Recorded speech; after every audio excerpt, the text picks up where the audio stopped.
Back so soon? Oh no, what happened? A little incident at the dog park. We gotta head to the vet. Oh, not again. These bills. We can use CashNet USA. We can apply in minutes, get a fast decision, and have the money in the account as soon as the same business day. All right, Cheddar, back in the car. When you need money fast, be the hero. All loans subject to lender approval. Speed of funding is subject to verifications and your bank's processing times. See cashnetusa.com for more details. From director Wes Anderson, Focus Features and Indian Paintbrush present The Phoenician Scheme. It's my most important project of my lifetime. Meet Zsa Corda. They keep getting assassinated, unsuccessfully so far. He's the most bold, most elusive, most wanted man on the planet. Help yourself to a hand grenade. You're very kind. Starring Benicio del Toro, Mia Threppleton, Michael Cera, Tom Hanks, Scarlett Johansson, and Jeffrey Wright. The Phoenician Scheme. Rated PG-13. May be inappropriate for children under 13. In theaters everywhere this Friday.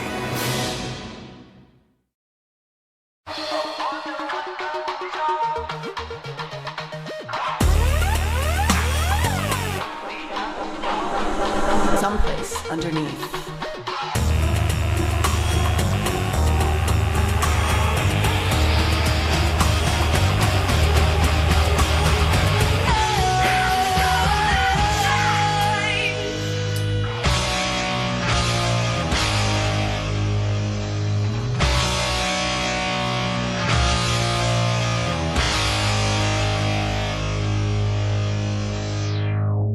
Well, I found a free meditation guide on YouTube, and I'm going to do that tonight, which is a little bit scary because it's free and nothing is free. So it might be like a, hey, come and get some free candy in a van situation with my brain, but I'm excited. If anything, it'll probably just be stupid. Amazon telling you to buy shoes. Don't you need more shoes, honey? And I do. And you know what? I support that. And you're great about secondhand. You reduce, reuse, recycle all the time, which I love. And I say, especially in that realm, get more shoes. I do. I wear my shoes until they look like a Donald Duck that like flaps open. And I just glue the front like a little hobo from the 20s. I mean, it's adorable, though. You always carry that bindle with you as well. I do. I have an actual bindle.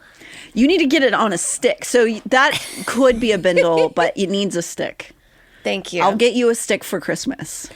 Really? Yeah. A stick for Christmas? Mm-hmm. Thank you, Natalie. Yep, you're welcome. I'll get you a rock, and then we can join forces in World War III. Ooh, that's actually great. Yeah, you can use it as a bindle and a weapon. That's right. Welcome to Someplace Underneath. I'm Natalie Jean. I'm Amber Nelson. See, we're preparing for the doomsday as well. I feel like there's a certain amount of measure anyone could possibly reasonably take just in case of emergencies. You've talked about this a lot, Amber, that we're not going to get into the doomsday aspect of the church for a bit on the season, but you're always talking about trying to find ways to be prepared without accidentally falling like in a sewer grate into really extremist behavior inside of the prepper community, which is like a challenge because it's not that weird to want to protect yourself. Rice and beans. Every time at the grocery, I'm like, oh, I should get a can of tuna. I should get a little can of beans, just keep it in the pantry. But I don't need to stockpile guns, I don't think. And you don't need to prepare to be raptured to a tent city, which is something that people sometimes believe. That sounds horrible. Maybe they'll be raptured on the border of Mexico and USA. That's where they're going? That's the rapture. And they have to learn how hard it is to be somebody who has, been displaced and needs a place to go, and people are going to be mean to you. That's right. Then go, how do you feel about it now? I've heard on the TikTok lore, and granted, I've been doing really good, and I'm not online, and I'm second guessing everything, but there's been a lot of people saying that there's already, sort of not FEMA camps, but camps being built for migrants on the border. Well, I mean, they've kind of already existed, I think, with the government kind of was keeping people and still does. Right. Which we've covered on the show, that it is inhumane the way that some of the people are treated at the border. Yeah, and they call it camps. It's a little non-nine good. Yeah, it's not, they're not necessarily the kind of campgrounds you're gonna go to for fun. No, we're not making paper mache birdhouses. I wish. I think that'd be really nice, honestly. I wish. We can all be displaced at any time, and that's all I'm saying is that be kind to people. And also, you don't need to like doomsday prep, but like keep some water in your house. Yeah. You know, extra water, As a like life some straw. crank flashlights. That's something. Right. Some Monster Energy drinks, some dog outfits. Yeah. Some dog outfits for sure. Yeah. Top of the list. So we have been discussing the historical version of the church, and it's this very interesting, my mind's going to how do we move from that to modern day We just without go- telling the entire story of the church. We go, and here we are. And now we're here. And without going into years-long, podcast about how the church ended up here, how has this group morphed from grassroots, obscure kind of outsiders into this multi-conglomerate, multi-hyphenate force of nature we see today that is the LDS Church? One could argue that the blending of the church's old world mysticism mixed with the drive and ambition and confidence of the first leaders of the LDS Church, mixed with them literally just being in the right place at the right time, might have created this perfect recipe for what you could call success, because Yeah. they have financially succeeded more than anything. They're very sick. One of my banks that I like casually put like, I'm talking $20 every now and then, because it's one of those things where it makes money if it just sits there. Sure. If I had $1 million, I'd make money, but it's just like money that I can use just in case. Oh my Yeah. God. No, Right. you're very smart with money. And they come, and I looked at where the mailing address is. Mormontown, Oh, yeah? Salt Lake City, Utah. Yeah. What? And it's like one of the biggest banks. And I was like, whoa, even I didn't know. Yeah, they are involved in a lot financially in this country for sure. Salt Lake City has definitely got a lot of stuff going on in it. Utah in general. Utah is a bizarre place, man. We really need to do like a tour of it. We need to ask some of the kind ex-Mormons we've met and spoken with to show us around all the go. towns. Yeah, this perfect recipe came together to create this like multi-billion-dollar corporation church. And maybe the members would say that was inspired divinely, that it was kismet, that there was these forces putting it together. Yeah, they're right. They're right. They're right the whole time. Okay, great. Well, Sorry, gotta go. Show's done. it's maybe, we don't know, could be. Some people outside the church would say that it was luck and coincidence and things like that, and some would say it's magic. But however, there are questions to be asked about the elements of this church, what exceptionalism mixed with doomsday prophecies, mixed with desire for government control mixed together might do to a person's psyche. I'm referencing everyday members in the church, but also definitely how the church leaders' brains can work, because all of these things, this recipe that is the church, is, again, exceptionalism, saying that they are the chosen. Doomsday prophecies are the basis of the church, and they had early on desire to get inside of the government, which they succeeded with. So that's a lot to put inside somebody's brain. And I think what we're going to discover through some of the stuff we're going to cover is that it did break a few people's heads up when they try to mash all of those things together into one little gelatinous glob of brain, right? Right. So it leads to this bigger question that I have that is even bigger than the LDS Church, which is we are a country that was intended to allow religious freedom. But what is religion? Is it anything in a white guy's heart? You know, if his balls tingle when he makes a rule up, do we call that divinely inspired and let him not pay taxes anymore? Right. That's also freedom of speech, too. It's only given to powerful, rich white men. Yeah. And so how do we discern whether something is divinely called for or not? And why have we mixed it so deeply into our government? Even when separation of church and state was written into our early laws and our rules, it still was favoring churches because they don't pay money. They can make a lot of money inside of a church, right? So this is just something I think we should ponder on as we go through this season and we learn about these stories. The colleges that are attached to Mormonism, much like the church itself, have been molded and shaped according to the leaders progressively through time.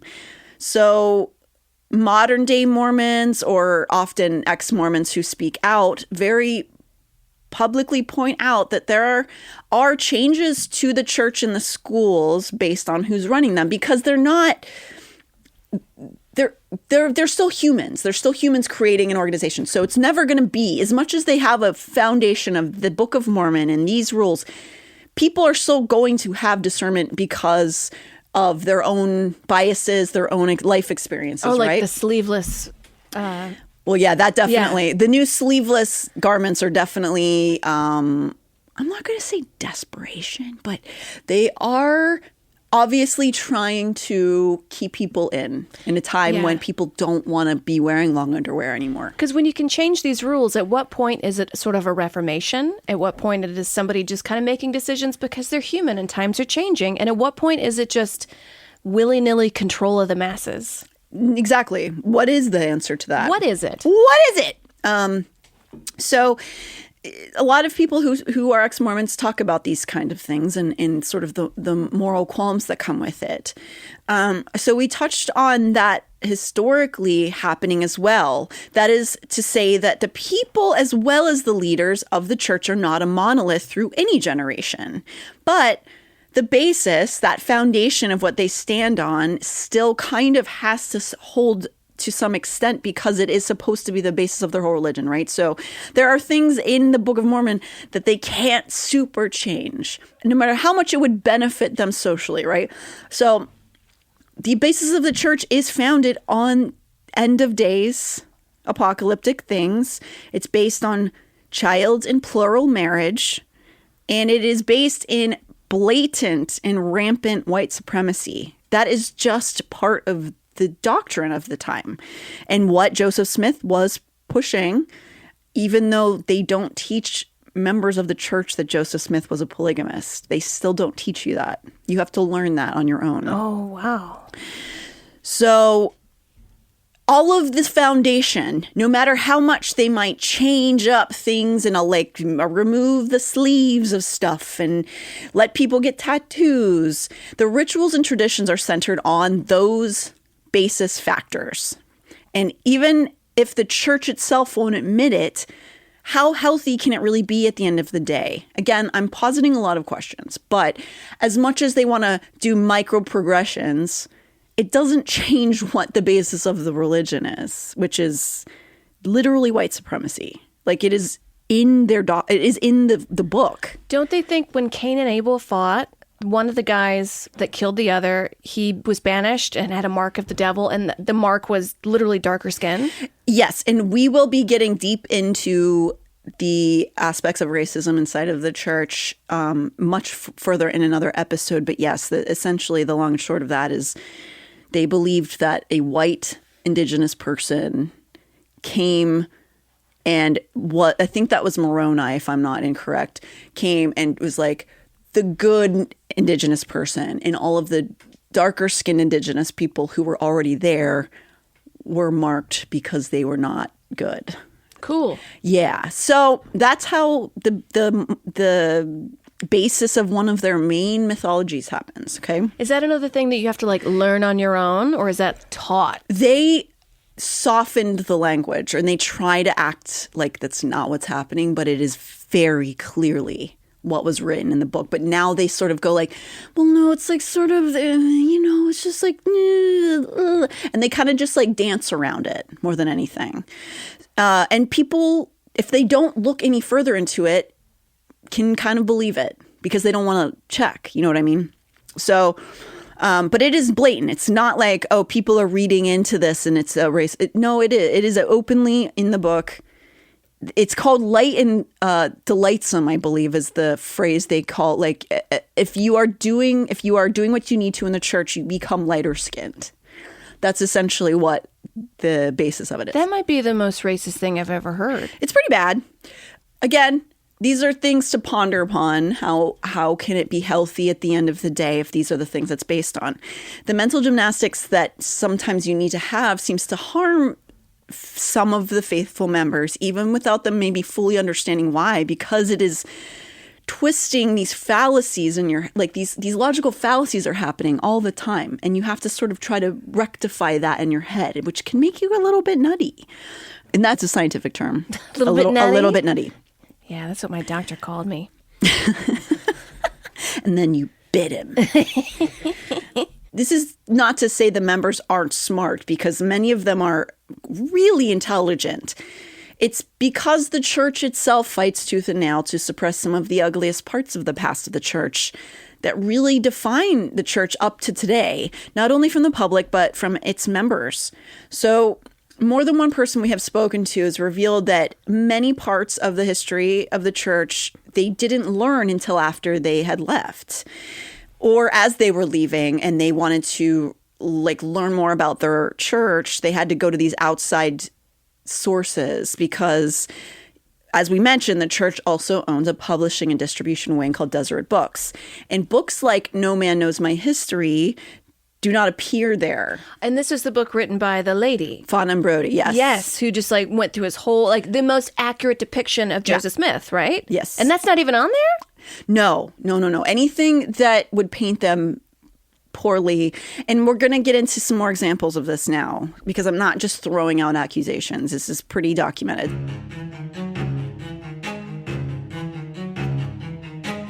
Beth Magnetic, who is also known under the handle Mormon True Crime on TikTok, YouTube, and Instagram, is an ex-Mormon who experienced familial violence as a child. As a result, she became interested in how the crimes that she was around in her Mormon upbringing might be connected to the squeaky clean culture that seemed so demure on the outside. From her own family to Israel Keys to Lori Vallow to the lesser-known David Kaneko case in Rexburg, Idaho, Beth always seemed to be a mere arm's length from violence connected to the smiling visages of her brethren in the LDS Church.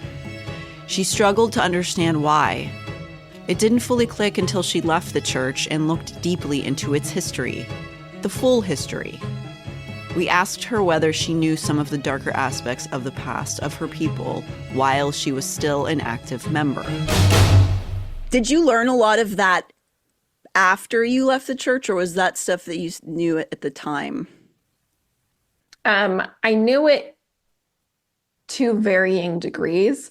I knew that my family was very protect the Constitution, very I wouldn't call them alt-right, but they're alt-right flirting. Okay. So I knew that I grew up that way, but I didn't know the history behind why I felt that way. And I feel like that's honestly the case with so many Mormons, people that get really upset with me talking about what I talk about. They might know, yes, we in theory believe this thing, but you'll never be able to prove it. Well, that's because you're not willing to look at your history. Mm-hmm. Once you're willing to look at the history, the whole thing is, I like to call it frontier Game of Thrones, because it is so much more wild than anybody. It was so boring the way that the church presented it.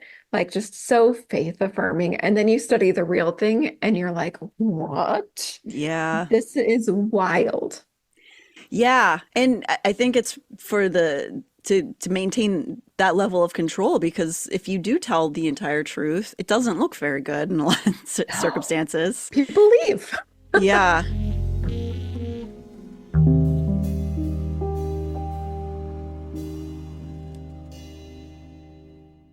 Dreaming of a modern oasis? At All Modern, we offer the best of modern furniture and decor all in one place. Hand vetted for quality and delivered for free in days. Discover outdoor dining sets, sofas, and more in every style of modern, from Scandi to mid-century. That's modern made simple. Shop now at allmodern.com. Ryan Reynolds here from Mint Mobile with a message for everyone paying big wireless way too much. Please, for the love of everything good in this world, stop. With Mint, you can get premium wireless for just $15 a month. Of course, if you enjoy overpaying, no judgments, but that's weird. Okay, one judgment. Anyway, give it a try at mintmobile.com/switch. Upfront payment of $45 for 3-month plan, equivalent to $15 per month required. Intro rate first 3 months only, then full price plan options available. Taxes and fees extra. See full terms at mintmobile.com.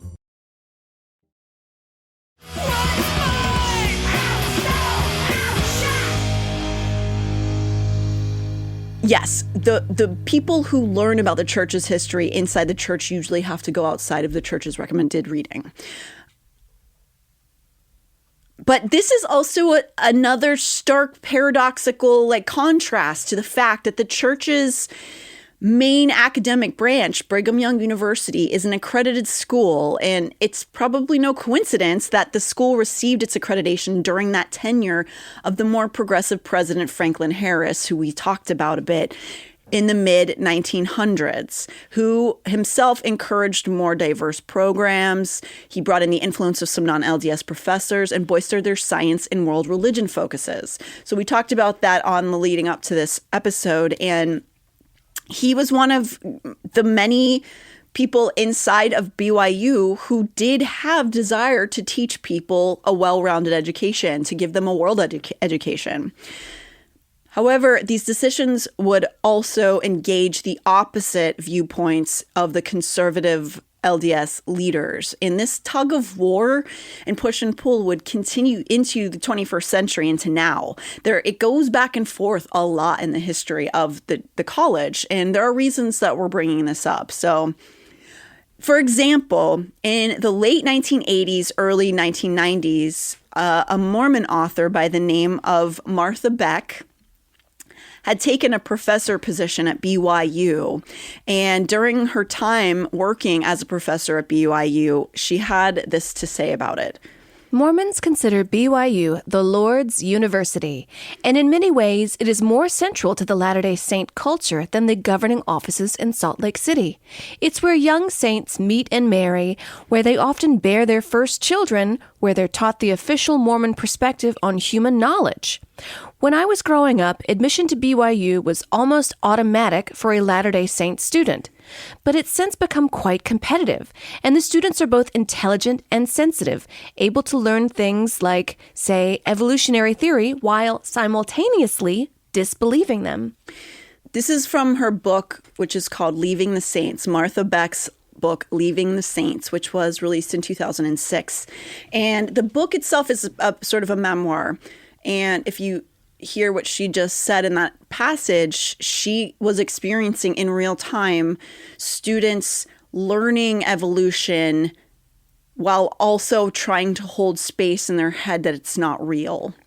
So again, paradoxical thinking, right? And this book that she wrote, it details her time returning to Provo. She was an LDS girl. She went off to Harvard, the wicked collegiate East, to Harvard University. And the book details her returning to Provo while working on her PhD dissertation from Harvard. And in it, she describes the inner conflict she experienced returning home to a community of happy, kind people who helped her raise her kids, tend her yard when she was sick, bring her food when she was recovering from childbirth.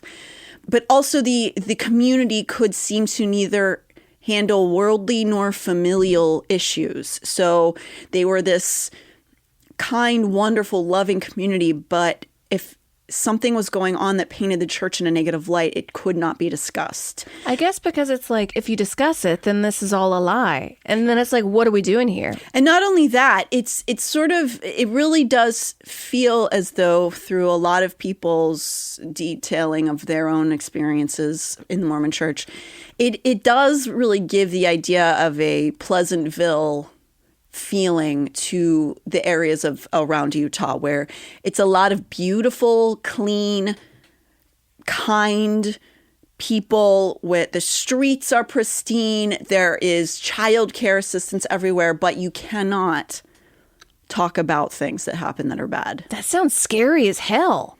Well, it's definitely challenging, I would guess, for people's minds.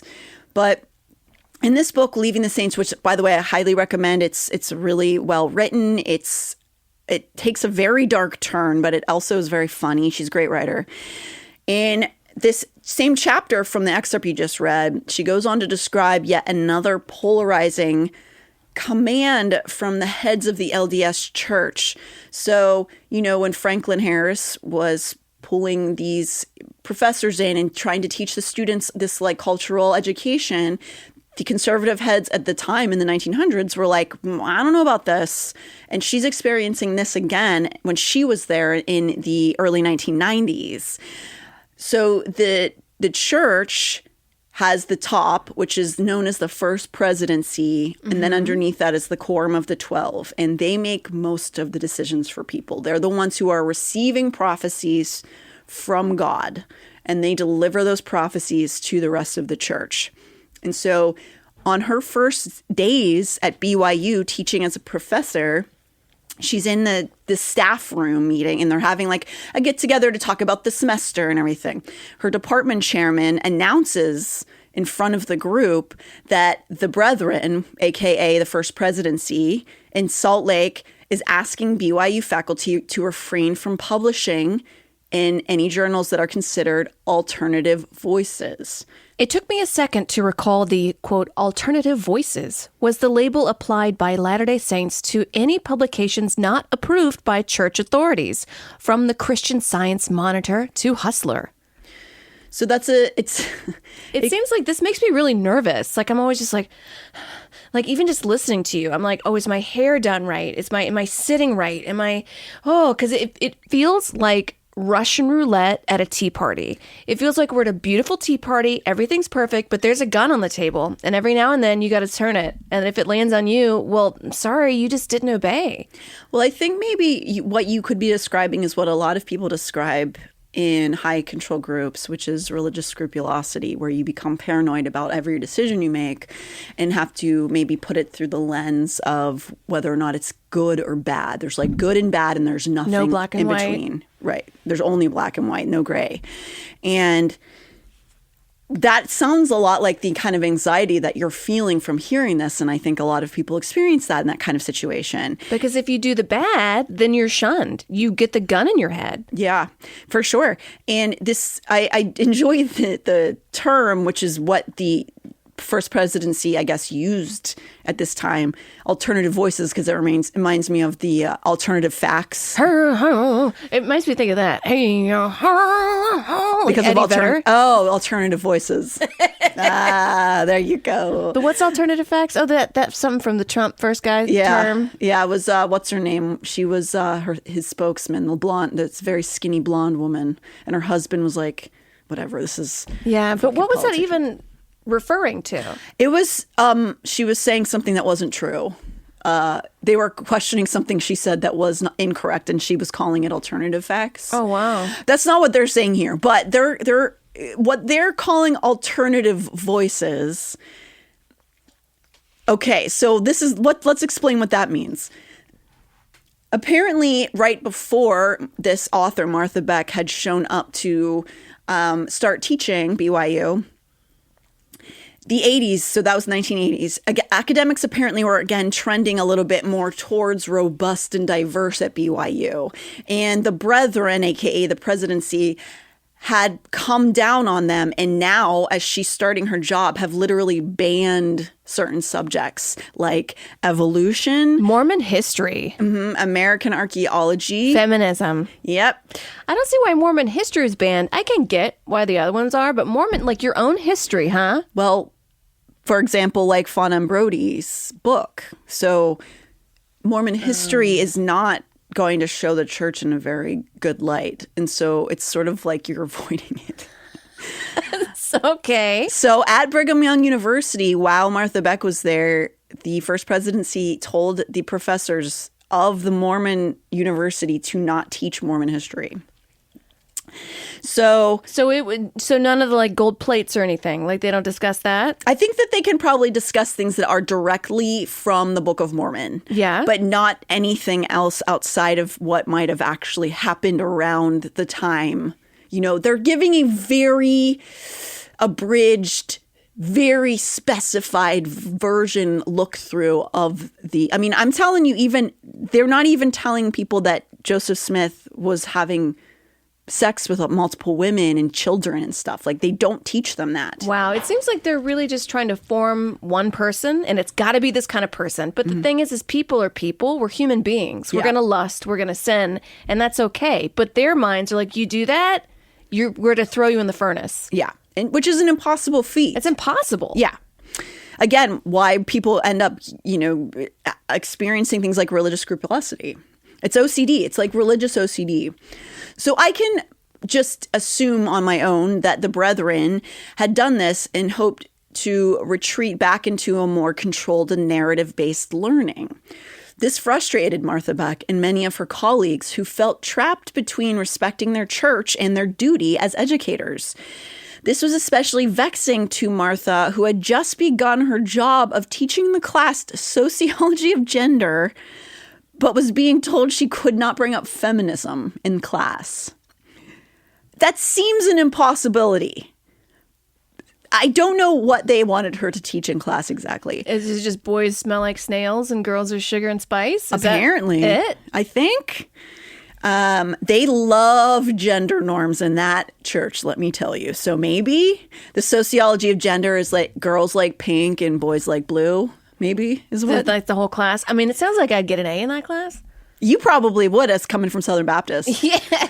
So that's a wild thing to ask a fucking college professor to do. In her sociology of gender class, do not bring up feminism. The impossible paradox seems to follow the church into the modern day. So this is the 90s. This is still kind of a problem in the 2020s. And as we'll see in the last half a decade, or maybe a little longer, has seemed to especially affect the areas of psychotherapy and the way that it crosses over from spiritualism into science and how those things sometimes clash and cause some discord. Oh, because it's kind of like who's watching the Watchmen? Like, who's teaching you? Are they all scrambled in there? Yeah, it's a question we have, right? So at the end of this chapter of Martha Beck's book, she describes searching through BYU's vast, impressive library. Because if you'll recall what I said, during her time as a professor at BYU, she was still finishing her dissertation from Harvard. And so she was using all of the many resources they have in this very impressive library at BYU. And part of her dissertation was about an excommunicated woman from the Mormon Church named Sonia Johnson. This woman was excommunicated by the church in the 1970s for championing the Equal Rights Amendment. Whoa, what a bitch. Yeah, she's a real ball buster. Fuck her. So what a fucking cunt. Shut up, Sonia. So we can't, unfortunately, I can't do this season for 3 years, so we don't have time to go too far into the work of Sonia Johnson. But she fought for women's rights while criticizing her church, the LDS church, for their policies, which was still her church, and she still loved the members and she loved the church community. But she was saying, hey, there's some things that we need to probably address moving forward. This is an abusive relationship. This is like if I'm with a guy and I'm like, hey, I don't like that you only call me once a week. And if you're like, no, you say and you do what I say I do, then that's abusive. But if he was like, okay, I respect that. I'm so sorry. Let's figure it out. I agree. You know? I think people would want to debate about that because of the spiritual aspect. I agree with you. I think it's okay if people have other opinions on it, but it feels abusive to me. So when Sonia spoke out and tried to support equal rights for all genders, that led her to being punted into outer darkness by the presidency. So her work was actually known to the larger world in mainstream news in the late 70s because she was already just a vocal, public person, and her story of being kicked out of the church for this was known. Much more actually outside of the church than inside. So Martha Beck, the professor, was using this extensive library, right? And she was searching for information so she could research and put into her dissertation stuff about this this feminist woman, Sonia Johnson, from the 70s. And in the case of this, in the early 90s, Martha Beck was having to look through Microfiche. Oh, it's like one of those, like, the spy movies, like, dun, dun, dun. Yeah. Microfiche for children, kids, that's what we called what people had to use to search for info from the past before the internet and search engines. Did you ever? I remember having like Microfiche to use for research as like an elementary school student. And they stuff. make the sound like yeah. You basically stick your head in a projector, and then all of the papers and stuff that's like media that would kind of be disposable got like photocopied onto these like what are they called, slides, and you stick your face in this thing and you have to like go through it almost like a what was that thing called from the 80s? I don't know if kids will know what this is either, but the with the glasses. Ryan, what was that called, Ryan? They were glasses. Viewmaster. A Viewmaster. Okay. That might not be helpful as a reference to anyone who's too young to know what Microfiche is, but you essentially have a big slideshow you put your face inside of. And so that's what Martha was using in 1990 to research this woman. But as she was going through all of this stuff, she was searching and searching through all this Microfiche, she found that the articles were simply missing. All of them. Someone in the BYU library had spent an enormous amount of time and effort to excise every single reference to Sonia Johnson that had ever appeared in print. So she's saying that she found the books and papers that she was looking for, but the articles were removed. That's a lot of time. Yeah. A lot of effort. It is a lot of effort. And it's seen a lot inside the church that they take away media that doesn't paint them favorably. That's just like disappearing somebody. Yes.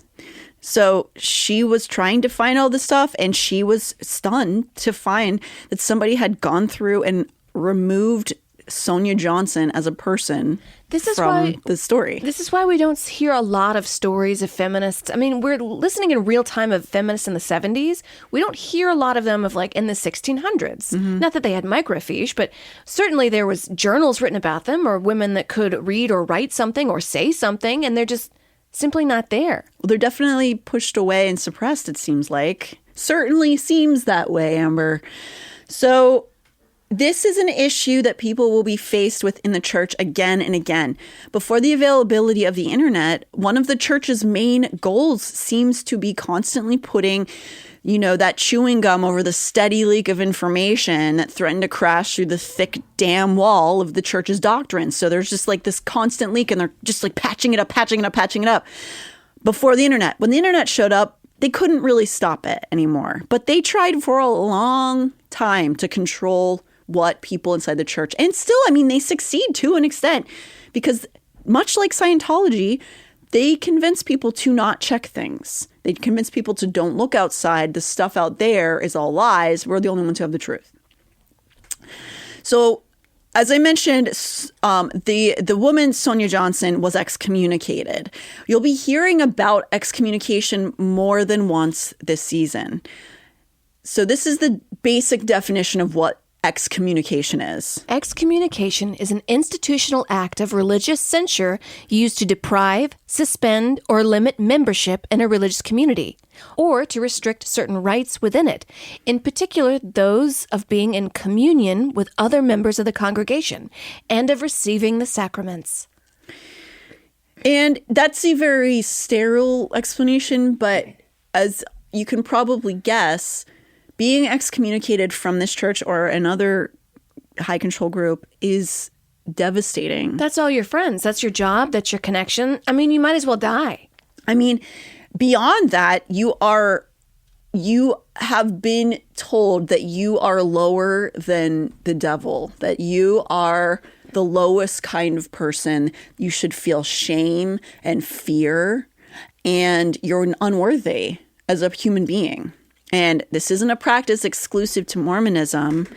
And actually, in very recent years, like I'm talking the last 3 years, they've tried to distance themselves from the word excommunication, though they practice it exactly the same way, and they just call it withdrawal of membership. Oh, wow. Oh, like that guy that went and just actually did more human trafficking overseas? Yes. He's just had a withdrawal of membership, but he was also speaking at a conference recently, right? Oh, you must be referring to Timothy Ballard. Yeah. Don't worry, we'll talk about him. Yes. And withdrawal of membership sounds like you haven't paid your SAG dues. Yeah. But what it does is cut you off and humiliate you in many instances. So we'll be talking about it because despite the claims that from the church that members are only excommunicated for being a threat to other members or like blaspheming in some terrible way, many, many people have been excommunicated for rightfully challenging the church on things like, covering up monumental instances of sexual abuse, or suggesting that women and Black people should have basic human rights, or, discussing the truthful history of the church. So in just a couple years of Martha Beck's experience in 1990 at being unable to find information on that famous ex-Mormon feminist, or excommunicated feminist, I should say, another excommunication event occurred in 1993 that became known as the September 6.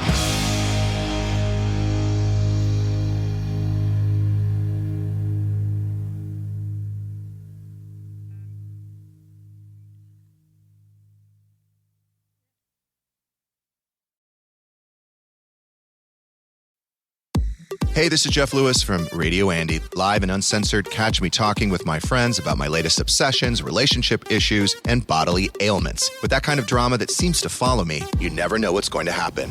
You can listen to Jeff Lewis live at home or anywhere you are. Download the SiriusXM app for over 425 channels of ad-free music, sports, entertainment, and more. Subscribe now and get 3 months free. Offer details apply. If you're frustrated with low sex drive, Vyleesi can help. Vyleesi, or bremelanotide, treats low sex drive in women with no daily medication, no alcohol restrictions, and no hormones. Vyleesi is clinically proven to increase your interest in sex. Take control of your sex life on your terms and visit Vyleesi.com to schedule a telemedicine appointment. That's VYLEESI.com. Vyleesi is a prescription medicine used to treat hypoactive sexual desire disorder, HSDD, in premenopausal women who have not had problems with low sexual desire in the past and have low sexual desire no matter the type of sexual activity, situation, or partner. The low sexual desire is troubling to them and is not due to medical, mental health, or relationship problems, or medicine or other drug use. Do not use Vyleesi if you have uncontrolled hypertension or known heart disease. The most common side effects include nausea, flushing, injection site reactions, headache, and vomiting. Consult your healthcare professional for more information and see full PI at Vyleesi.com or call 800-922-1038. Go to Vyleesi.com for a telemedicine appointment to find out if Vyleesi is right for you. That's VYLEESI.com.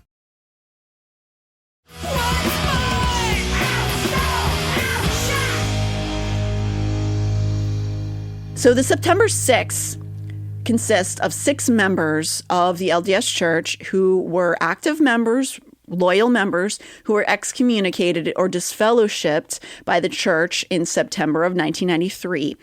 The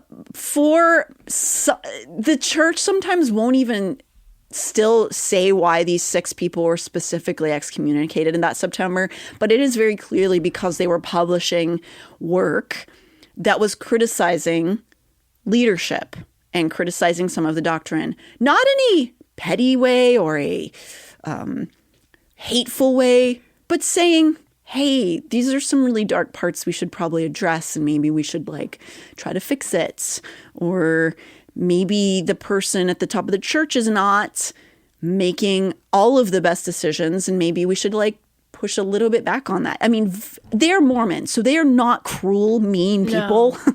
They're being very practical and reasonable. And if anything, this means that they love their religion even more because they say, hey, I love this. I want to be a part of this. Here's some parts that they're really just morally wrong. And I think in order to stay, we should make a better world for everybody else. You sound like the devil. You're right. And it's not like you and I, who I'm coming in sort of going this church makes you bad. These people were I love my church and my community. So I want to name them: Lynn Canavell Whitesides, Avram Gileadi, Paul Toscano, Maxine Hanks, Lavina Fielding Anderson, D. Michael Quinn were all scholars. Many of them are still alive, and they were active members of the church, which is why, as a reminder, paid the church 10% of their income at the time that they were excommunicated. They were literally paying into the church and supporting it, being a part of the community, and they were all taken off in that September. Who, they had published work examining some of the uglier parts of the history. I don't know enough about the president at the time. I know a little bit after doing this work, but the president of the LDS at the time was a man named Ezra Taft Benson. And I think it's worth pointing out that he was the head of the church during both Martha Beck's experience when she was told she wasn't allowed to talk about feminism at BYU, and also the September 6th being excommunicated. He was the president both times. Both of these events occurred in the early 1990s. One of the most heartbreaking elements of the September 6th, in my opinion, is that a couple of those people remained faithful members of the church as excommunicated members, attending services, even though in some ways they were considered lepers. They couldn't take sacrament. They couldn't do any of the things. They still went and partook in the services, believing in the church that much. In particular, Lavina Fielding Anderson, who had the audacity to publish a chronological record of times when the church had attempted to suppress factual information. So Lavina, she was critical of that president I just mentioned. Again, in a very respectful manner, she was critical of Ezra Taft Benson lightly. Only that she was reporting things that occurred. She wasn't making shit up. She wasn't calling him ugly. You know what I mean? Like, she wasn't making up rumors. And she, like you just said, Amber, she said, I love this community. I want us to be like as awesome as we can be as a church. So she was excommunicated for that. She continued to be faithful to the LDS church all the way to her death. So oh my God. This was 1993. All the way up in 2018, her husband had passed away, and her local bishop decided to reach out to the elders of the church at that time to recommend that she be reinstated to the church due to her unwavering faith and dedication. That means, like, he thinks that she's so faithful and so, loving of the church and does all of the things she's supposed to do that she should become a member again in good standing. So that recommend went from the local bishop, went up through the ranks, all the way to the first presidency in 2019. The first presidency denied her reinstatement with no explanation. She died at the age of 79 in 2023, still a faithful attendee of the church, still excommunicated. That is so sad. It's horrible. That is so sad. Yeah. That's all she's ever known. And she just wanted to be loved by something that she's ever known. Not just that, she wanted to make it a better place for everybody. Yeah. And that was her big crime. And I hope in her final moments, she didn't live in fear of outer darkness, because that is really who goes to outer darkness in their church, is the people who've heard the word of Joseph Smith and Latter-day Saints and all that, and then was kicked out or denied it. Those are the people who are supposed to be the ones floating through space in the dark. And so that's what they told her was going to happen to her for being, I don't know, a decent human being who loved people. I hope in those last moments she didn't think she was going there. I really hope not, because some petty, bitter old skin sacks didn't like her pointing out their flaws. Even in her last years, she was still writing essays on her hopes for a more inclusive LDS church. What an evil bitch. Just kidding, Lavina. I don't think you're in outer darkness, Lavina. I think you're laying back in a beach chair wearing a bikini, because if there's a sentient God, they don't care about what underpants you're wearing. And I'm going to stand on that. That's my principles. Yeah. So I think she's having a great time wherever she is. She's not in space. This made me so sad, though. I mean, it's horrible. Yeah. It's literally horrible. Like, I don't know how else to describe that. It's a mental prison. It is. So cruel. It's so fucking needlessly cruel to do to a woman who did nothing bad to you, who was like a participating member in your society. Even when you told her to fuck off because she's such a piece of shit, she was like, well, I'm still going to listen to the words you say and like listen to what the presidency has to say every year and like go to church and listen to the bishop and do all the things I'm supposed to do. I mean, she was still also very intelligent. Oh, she was an educated woman. That's why they didn't like her. That's why they didn't like her. That's you can quote me on that, guys. Sorry, my mouth is aghast. I just hate this so much. Like one of their own, like a brilliant one. It sounds like she was a very brilliant, inclusive woman. She was a kind woman. And they essentially were like, "I hope you cast into outer darkness." Yes, yeah. They are acting like God, and that is sacrilege. I'm not arguing with you. These fucking guys. If you'll recall, by the way, right now the president of the active president right now is 100 years old. Oh, right. That sounds like made up. That sounds like Mordor. It sounds like the wizard up of Waverly Place. Like, what are we doing here? It does. 100? Mm-hmm. Sir, you are the crypt keeper. You can't be making decisions. No, he's the one who talks to God. He's the prophet. Don't worry about it. 1924. So he was around when, like, nickels, you could buy a house with a penny. Yep. Like, what do you get out of here? Nope. He's Go the one retire, sir. calling the shots. Suck your Werther's original in peace. Nope. He's still kicking out women for talking. So, yeah. So, all of that, right, sucks. Had Franklin Harris and other progressive people not pushed for a more well-rounded system at BYU, it's quite possible that BYU would still be considered fringe like many Bible colleges are, accredited or not.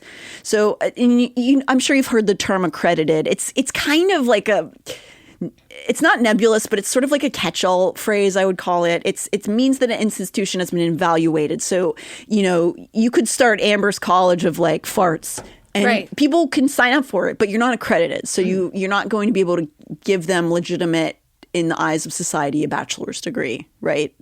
You can give them like a fart certificate. That's fart certificate. But here's the thing, like, so somebody can go to this accredited college and they can get a degree in surgery or whatever. A degree in surgery. Right. That's right. And so I'm laying on the bed and they got the scalpel and they can be like, I just believe that I get a planet when I die. All right, here's your anesthesia. Oh, yeah. I mean, and then that's technically, yes. But I will say that it most shouldn't people work like that. I don't actually know. I don't know if I have to look this up. Does BYU have a doctorate program? Because I'm not sure if they do. Let me look. Yes. They have a number of doctoral programs: psychology, marriage and family therapy, exercise science. Oh, you're right, because there's going to be some psychotherapists we're going to be talking about who have their degrees from there. I forgot about that. Oh, and also civil engineering. Yeah, let's build this skyscraper that like 1 million people are going to live in. But again, drop the plans. Also, I'm going to go to a planet when I die. I'm going to get my own. All right. So catch you tomorrow at the coffee machine. But this is like what we were talking about before. There are actual intelligent, not to see people who are active in the church are not intelligent. They absolutely are. But there are people outside of Mormonism in BYU. Again, there's a push and pull. Sometimes whatever. And that is one of the biggest challenges about the colleges being connected to this church, because the church heads have a big say about what the teachers get to do in the college. And so what are they teaching this new generation of workers that are going to build society? I would say most likely, although we are going to be examining the psychology degrees at these schools because I have questions, I think a lot of the medical stuff is going to be pretty solid. I don't think that they like necessarily are like putting out doctors who are just like, I'm gonna pray over the heart and I'm gonna stab at it, see what happens. I'm pretty sure that they have there are strong medical majors at this college, right? So I just want to make that clear. I don't think people who went there with their degrees are like not good at their jobs. No, of course. And I don't consider Mormons Christian. I'm going to go on a limb here. I don't consider them Christian. That's what a lot of Christians would also agree with you. My mother would say the same. But like a lot of Christians, they sort of not invented, but they came up with hospitals. or like They started a lot definitely of them. at least funded them back in the So religion and medicine, they can go together. They absolutely can. They absolutely can. But I don't think Mormons are Christian. Well, I'm gonna say it. I mean, you're allowed to say that, and regardless of whether or not you believe in a god of some sort, you can still separate, because obviously you can be religious and also be like a good doctor. You know what I mean? Of course. But BYU is an accredited college, and it's not considered as fringe as many Bible colleges would be. But being accredited or not doesn't totally define a college. An accredited school, like, for example, Liberty University, does not have a good reputation overall.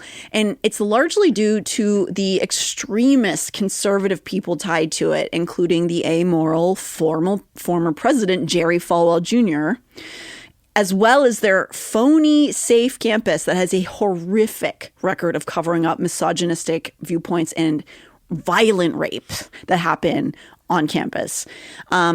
So I'm comparing them to Liberty University because I would say BYU is considered academically more respected than Liberty University. However, there are also good teachers at Liberty University, I'm quite sure. If you want to know more about Liberty University, I definitely recommend an incredible journalistic podcast called Gangster Capitalism.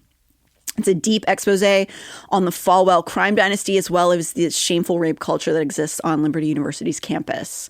So I just did a quick look at Liberty University rape on campus, and it says from ProPublica, Liberty University hit with record fines for failing to handle complaints of sexual assault. Mm-hmm.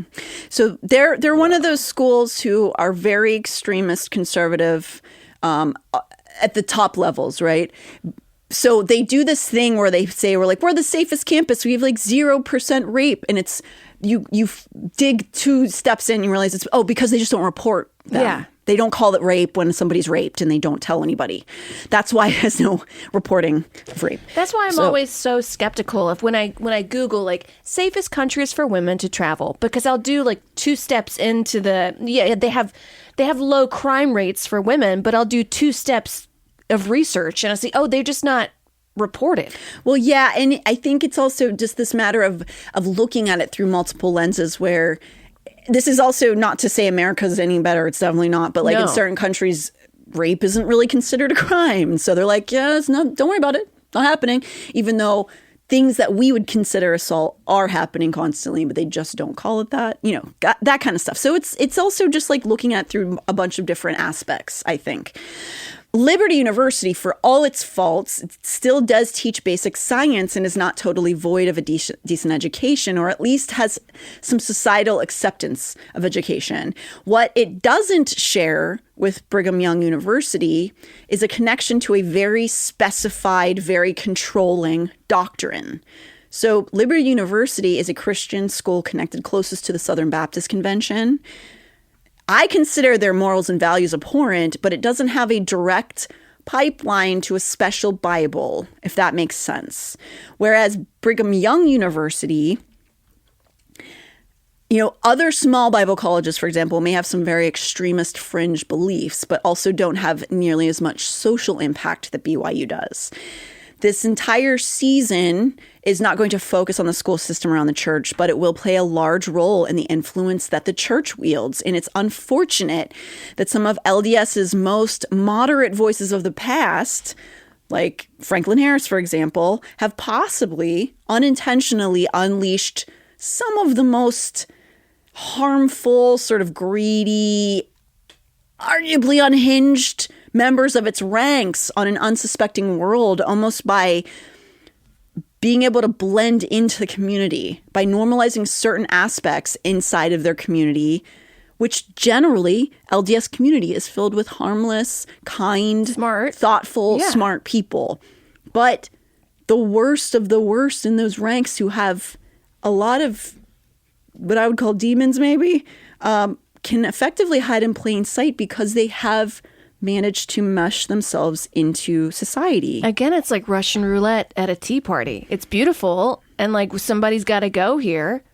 That's what's scary about it. Yeah. And to be clear, any group of people will always have the potential to have somebody in it who is harmful or corrupt in some way. It's any kind of group, right? But is it so peaceful and happy if one guy is in the shadow realm walking amongst us all, like just a pure predator that we all have to like gulp and like hide our daughters around? Right. Is it that safe? And that is to say, my personal belief is that we have to accept in every group, in every kind of community, there could have the potential to be somebody who's predatory.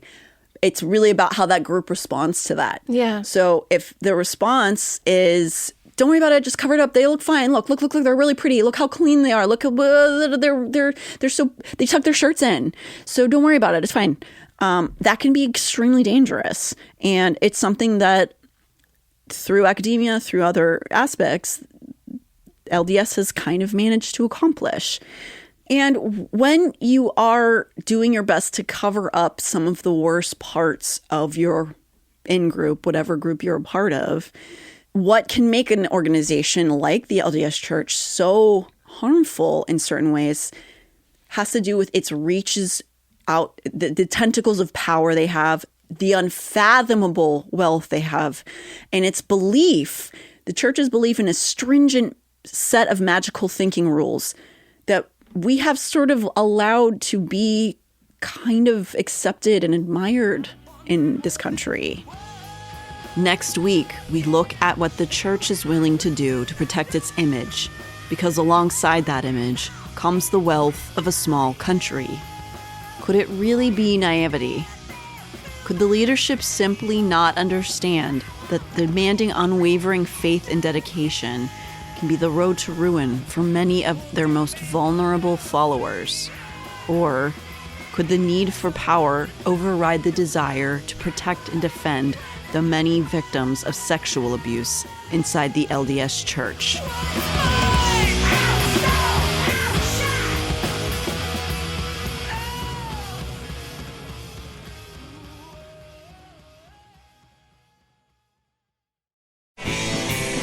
This show is made possible by listeners like you. Thanks to our ad sponsors, you can support our shows by supporting them.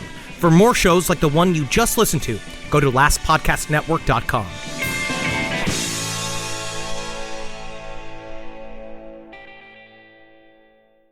Pandora makes it easy for you to find your favorite music. Discover new artists and genres by selecting any song or album, and we'll make you a personalized station for free. Download on the Apple App Store or Google Play and enjoy the soundtrack to your life. If you're frustrated with low sex drive, Vyleesi can help. Vyleesi, or bremelanotide, treats low sex drive in women with no daily medication, no alcohol restrictions, and no hormones. Vyleesi is clinically proven to increase your interest in sex. Take control of your sex life on your terms and visit Vyleesi.com to schedule a telemedicine appointment. That's VYLEESI.com. Vyleesi is a prescription medicine used to treat hypoactive sexual desire disorder, HSDD, in premenopausal women who have not had problems with low sexual desire in the past and have low sexual desire no matter the type of sexual activity, situation, or partner. The low sexual desire is troubling to them and is not due to medical, mental health, or relationship problems, or medicine or other drug use. Do not use Vyleesi if you have uncontrolled hypertension or known heart disease. The most common side effects include nausea, flushing, injection site reactions, headache, and vomiting. Consult your healthcare professional for more information and see full PI at Vyleesi.com or call 800-922-1038. Go to Vyleesi.com for a telemedicine appointment to find out if Vyleesi is right for you. That's VYLEESI.com.